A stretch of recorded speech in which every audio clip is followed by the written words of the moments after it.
ideologias diferentes. A partir desse momento, você não respeitar quem pensa de forma contrária, você maculou todo o modelo democrático do período. Então, só para a gente situar quanto a isso. Principais partidos, PTB, PSD e UDN, contra um golpe militar que estava matando as pessoas, ela estava defendendo o seu país. A pergunta não foi essa. Não foi essa. Entendo que ela quer. Pode repetir a pergunta? A senhora falou com desdém sobre o fato dos comunistas serem conhecidos como terroristas. Mas uma das definições de terrorismo é aquele que causa terror nas pessoas. E de fato, é um fato amplamente conhecido que o grupo integrado pela nossa atual presidenta invadia casas interioranas, roubava comida, etc., armados de fuzis.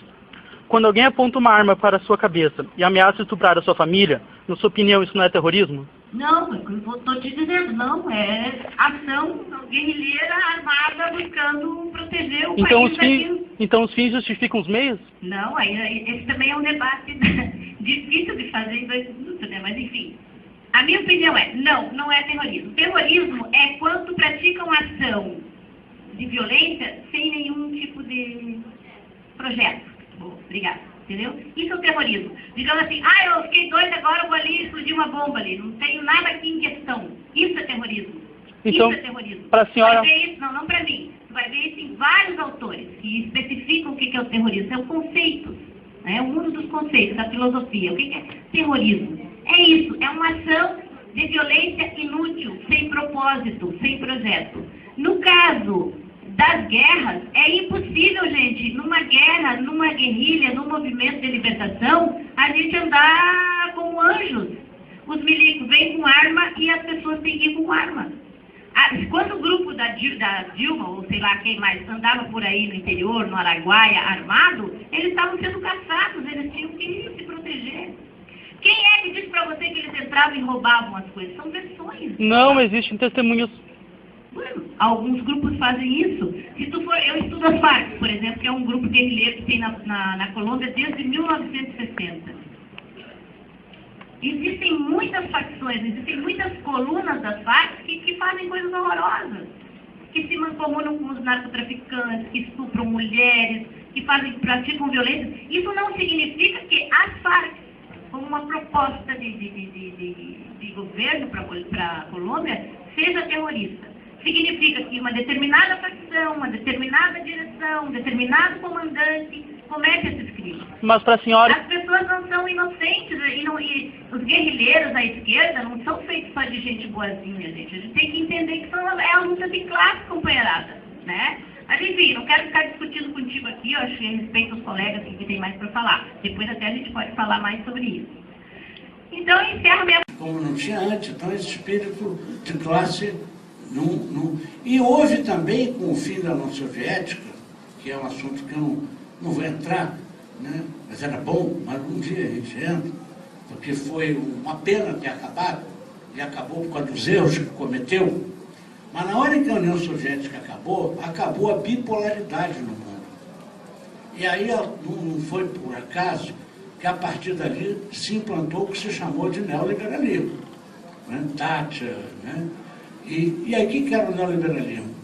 Acabou a bipolaridade, acabou a União Soviética, os trabalhadores agora nós vamos tirar dos trabalhadores todos aqueles anéis que nós fomos obrigados a dar enquanto tinha o risco deles fazerem aqui uma revolução soviética. E tiraram tudo e continuam tirando até hoje, né?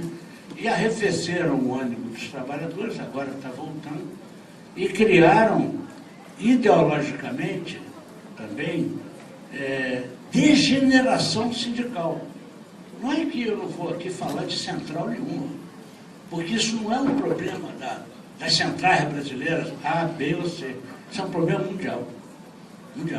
Mundialmente, os sindicatos perderam representatividade, né, e perderam também combatividade. É claro que isso vai voltar e com uma força que a gente nunca viu, né?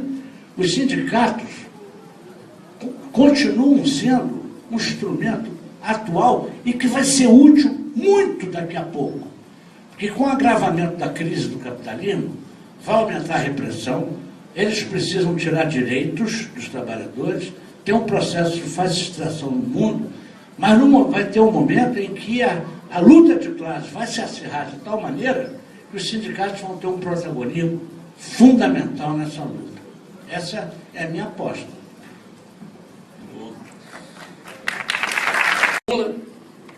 Caiu de podre, não é que ela quis cair, porque no governo militar teve todas as barbáries, teve inflação, teve um atraso, inclusive na cultura. Nossos artistas tiveram que se ausentar do país, os mais cultos. Então, nós não esperamos um amadurecimento do povo se os sindicatos não participarem. As centrais sindicais, o povo está sem direção. Essa é a diferença que eu vejo. E no passado, todo movimento que havia, movimento popular, as lideranças estavam na frente, orientando, dirigindo. E hoje as lideranças estão acomodadas. Não sei se eu respondi.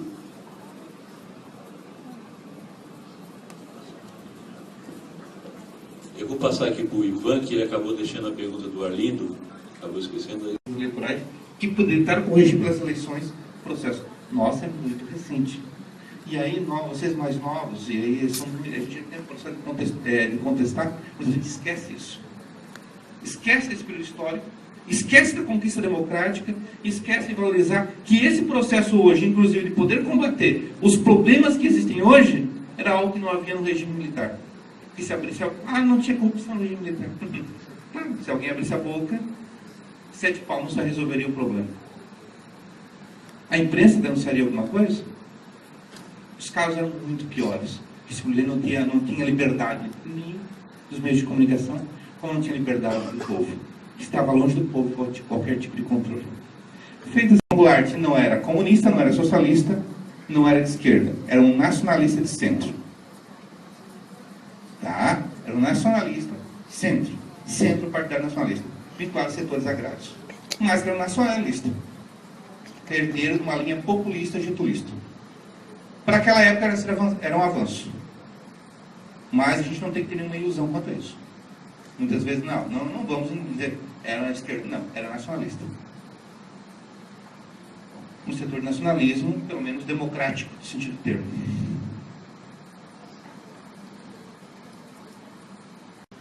Daqui a pouco, essa foi a eleição do PCB, que elegeu com o Iedo Fiuza com 10% dos votos. Foi uma votação substancial na eleição.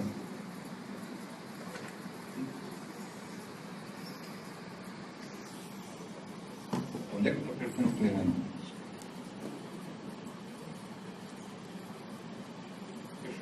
Então, só o sistema básico, como é que foi ali? O voto do Tribunal Superior Eleitoral quando caçou o registro do PCBão. Por que isso? Porque isso respinga no golpe. Ministro Sá Filho, o desaparecimento do Partido Comunista representa o eclipse da democracia. Eu acho que aí sintetizou o que ia ocorrer. Ministro Ribeiro Costa, o que fez até que o partido, comícios, greves, propaganda partidária Goulart, não era comunista, não era socialista, não era de esquerda. Era um nacionalista de centro.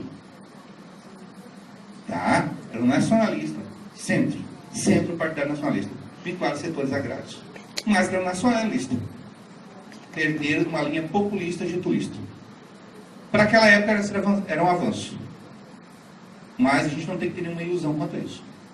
Muitas vezes, não vamos dizer, era esquerda, não, era nacionalista. Um setor de nacionalismo, pelo menos democrático, no sentido do termo.